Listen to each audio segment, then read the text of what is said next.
I don't know. How do you? Sorry, I messed up our patter there. I should have prepared. We just haven't done this in so long, but, oh wait, shouldn't tell people our trade secrets. Who's talking?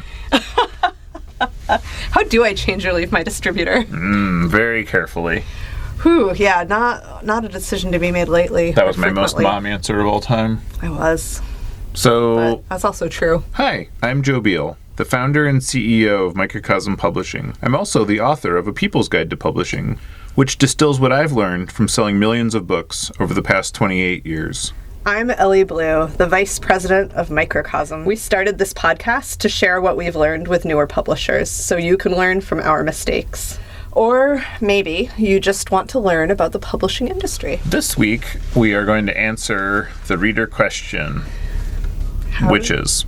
How do I change or leave my distributor? You change or leave your distributor when the negatives are outweighing the positives. And when you have a better option. Yeah, and I guess that's an important part too, where like you don't want to leave the devil you know for the devil you don't know, because by all intents and purposes it may not be any better. It might be worse. And so you would, I guess, build an exit strategy, and you'd probably spend, I would recommend 6 to 12 months to do that, honestly, because a lot of it really takes a long time. So you would want to like wean down the inventory in your distributors' warehouses, first of all. And then, almost more important, you would, familiarize yourself with your turn rates and your stock levels. So you would say, okay, we have this much inventory. Okay, this will last this amount of time. And is there anything that we should withdraw now? Like, we read your contract. What are the terms? When, how do fees apply? Is there a clause, as there often is, that if they really screwed up, that they pay the withdrawal? Which, it can be pretty standard to have it where there's a clause that if you're leaving because of their negligence, they're responsible for moving all the inventory. They're responsible for return charges. They're responsible for withholdings and all that. In all likelihood, most of the language in the contract is designed to protect your distributor, such as, they don't pay you money owed because they might be getting returns. So like that's their returns exposure, and then they translate that to making that your returns exposure. And so you want to super familiarize yourself with that language, and if you're not A1 at reading contracts, like maybe have a lawyer friend interpret that one for you. And then you want to have a firm grasp on best, worst, and most likely scenario of how this is going to play out. And then the kind of awkward part is you really need to be prepared for the fact that they're probably not going to follow that contract to the letter. They're probably going to like push it and be like, maybe not look at what your contract says as closely as you did. Yeah, they might not be the one bringing up their violations. That is true, but I meant it even more to the degree that they, especially if there's been prior problems, right, you're probably not going to see fewer problems. Right. And you're probably not going to have them following the contract to the letter once you've given notice of your departure.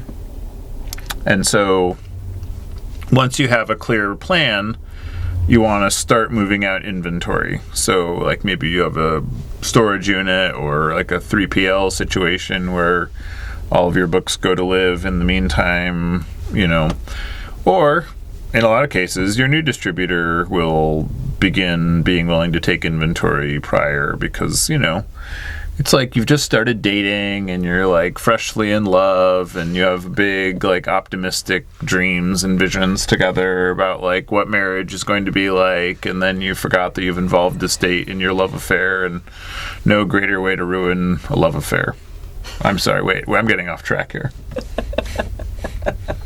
It's like you start dating your new partner before you've fully moved out of your ex's house. Yeah, ooh, that's a better metaphor. Or is it even a metaphor, though?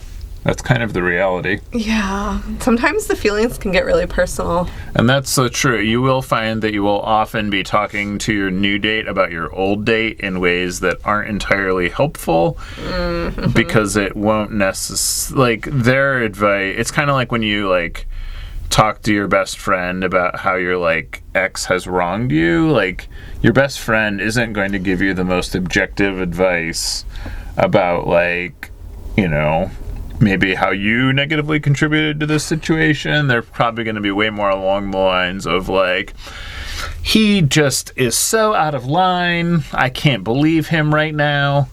Whereas the reality is you probably both did some things. So, maintaining objectivity, chapter 2. Or at least just don't get petty, even if you feel like they are. And so, you know, you're going to be waiting on your final payments, you know, I don't know, 3 to 9 months after your contract terminates.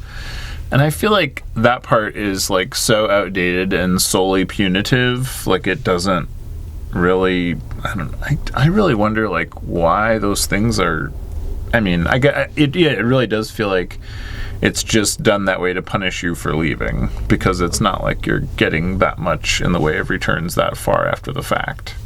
And then you are also going to have a lot of data migration to do. Oh, good point. Very good point, Ellie. And this, like, could be a little tricky. You want to try to get your old data downloaded from your former distributor before things get weird. And all of your sales data, especially, because your new people are going to benefit strongly from looking at existing sales data. So this is one benefit to having your own software where you centralize all of your metadata and sales data and expenses and whatnot. If you don't have that, you need to get that from your old distributor ASAP. Preferably before they know what's up, and then you may, and I am so sorry to tell you this, but some distributors that you end up working with, you will have to literally manually type in all of your new metadata. I feel like any modern place that has self-respect should accept a CSV, but they won't all. And so, yeah, your plan, like, essentially the entire part of changing or leaving your distributor is planning ahead and, like, and that's why 6 to 12 months. You could be spending the entirety of that 6 to 12 months just getting your act together. You know? How long did it take us in the times that we've changed distributors?